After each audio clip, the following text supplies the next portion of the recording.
Today we're going to do keys to success number 92.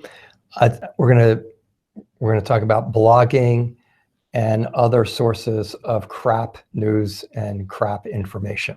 Yes, crap, C-R-A-P, just in case I didn't say that clearly.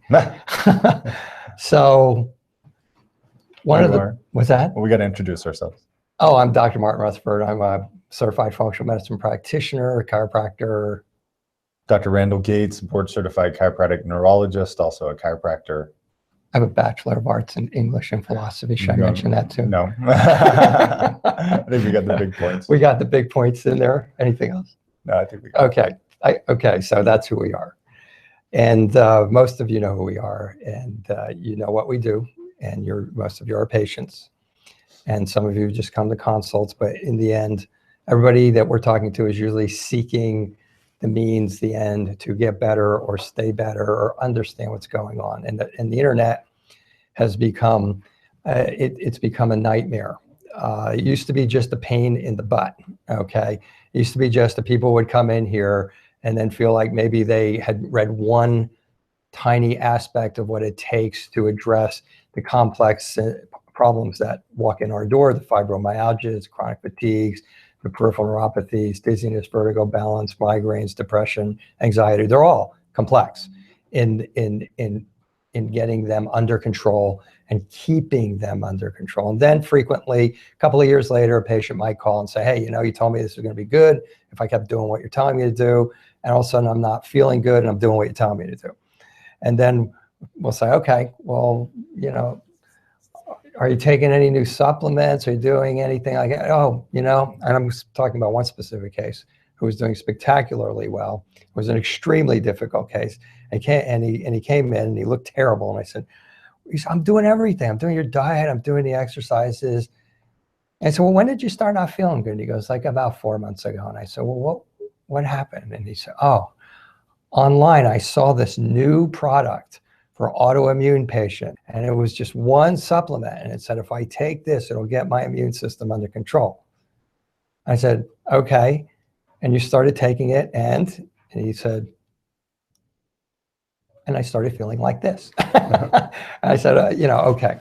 So that's like the simplistic form of where this is going. But Dr. Gates was exploring some of the blogging sites this weekend. And as we were sitting here talking, Kevin, who produces these presentations, was talking about the enormous amount of data out there that has the potential to sabotage pretty much anybody who's trying to get well, even though occasionally you might watch somebody who talks about their success story, and then they're passionate about it and they put it online, and this is what got them better, and it did get them better. But as we frequently say here, we could have 100 fibromyalgia patients in here, and everyone will have a different path to success.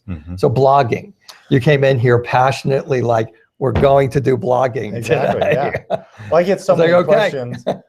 We get most of our research from PubMed, scientific articles. I don't say that arrogantly. That's just where we get them. And a lot of patients will say, well, read this person's site, read that site.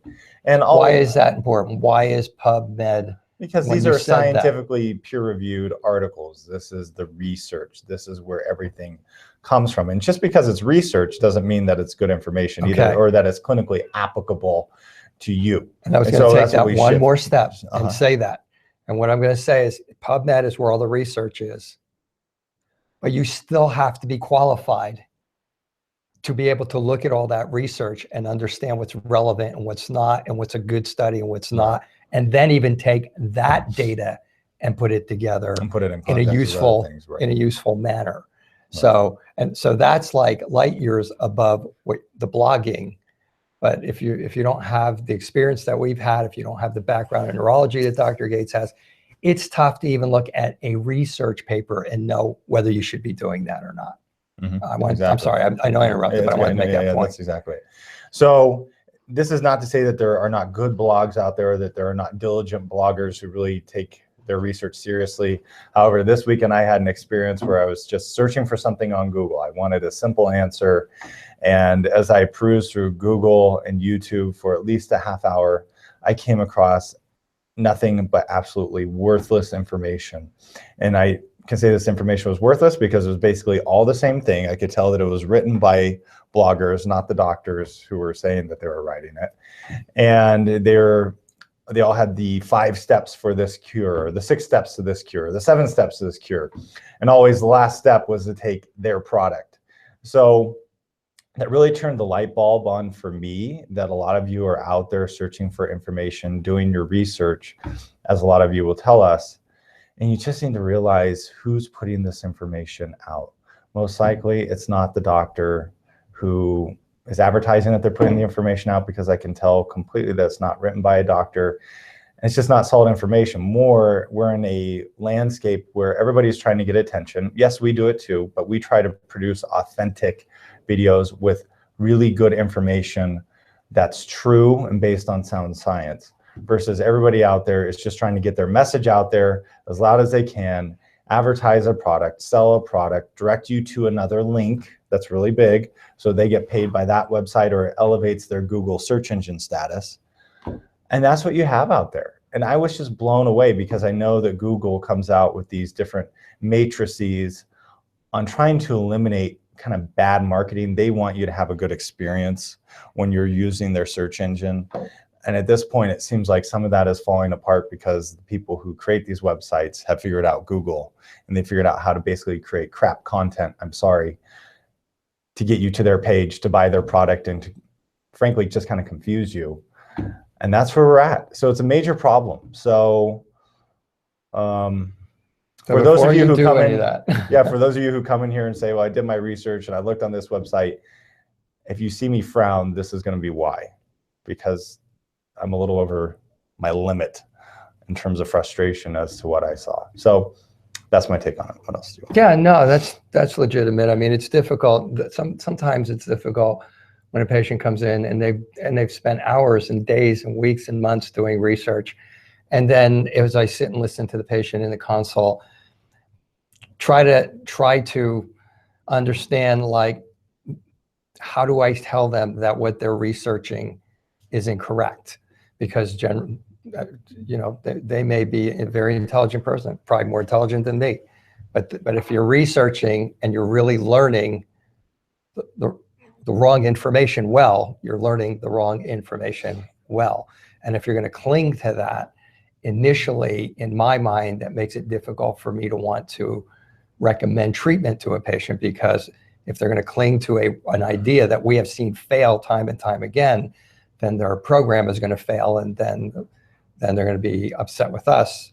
And I think that would be legitimate, but it's kind of one of those nuances of this is something that really qualifies, is kind of a red flag as to whether that patient qualifies for to really be recommended treatment. In the same vein, if you're in the process of recovery, or you've already recovered and you start going out to, I think the human mind is like always thinking there's always something better. There's always something out there that's better, because we're advancing. But you know what? Most of what our success is going back to basics, going back to the basic physiology, going back to the basic neurology of brain function, nerve function, gut function, blood sugar function. Going back to the basics is what we have really done. And now we've done it by fine-tuning it with someone who is able to evaluate massive amounts of research long before it hits the internet, and decide on whether that research is valid, and then is able to put it in a fashion to where we can present it to you clinically. And yes, you may have even heard of some of the things that we're doing before you walk in here, but having put them together in a way that's correct for that particular person, and in giving them a precise, efficient way to stay better, is no small task. And it takes a lot of skill, and it takes a lot of experience with having treated thousands of patients, and having observed what worked and what didn't work, and so on and so forth. And then to look at the internet and think, whoa, this is going to be easier. I'm going to tell you, if it works for you, great. But the vast majority of the time, it's not going to work, because the patients who walk in here have already been everywhere. Their cases are complex. And one tiny change in one system can throw off 6 or 7 other systems. Now you're off to the races again. Now your confidence has been shook. Now it's like, oh my God, do these guys know what they're talking about? I'm going to go to my internist. I'm going to my endocrinologist, and they're going to change my thyroid medication. When it might be that you started eating something you shouldn't eat. So that's kind of like the full breadth of just one thing I'll highlight what we see. We've seen this so consistently over a long period of time, but for some reason, this weekend's experience, Dr. Gates came in here with a mission. I was like, we're talking about blogging today. And the one thing I want to highlight on what you said is how much we've tried. You know, Dr. Rutherford mentioned how we go through the research and we try to evaluate what research is valid and what is not valid. And then we do clinical trials basically here all the time. We've been doing that for 7 years. And I don't know how many bottles of supplements, thousands of bottles of supplements we've thrown away because I'll talk to our ordering manager and say, hey, we need to try this. And we'll try milk thistle for blood sugar problems. And you know what? It didn't work. We saw no change. Driving our producer and one of our office managers crazy. Absolutely nuts. But that way we know, and we can say with a high degree of confidence that if I'm recommending a product to you, there's a good probability that you're going to have a significant change within the paradigm of what we're talking about. So we've done a lot of the trial and error, and that's not to say we know everything, but I'm just saying we don't. Watch everything with a critical eye because you are being marketed to massively. But we do know BS when we see it. That's true. That's why we're doing our No BS series. That's why we're doing our No BS series. Okay. All right. Thanks for watching. That's it. So, okay, we'll see you next week. I hope that's helpful. It's huge. It's a big problem in a lot of cases. Please take it to heart. It's not a criticism. We want you to get better. We want you to stay better. We'll see you next week.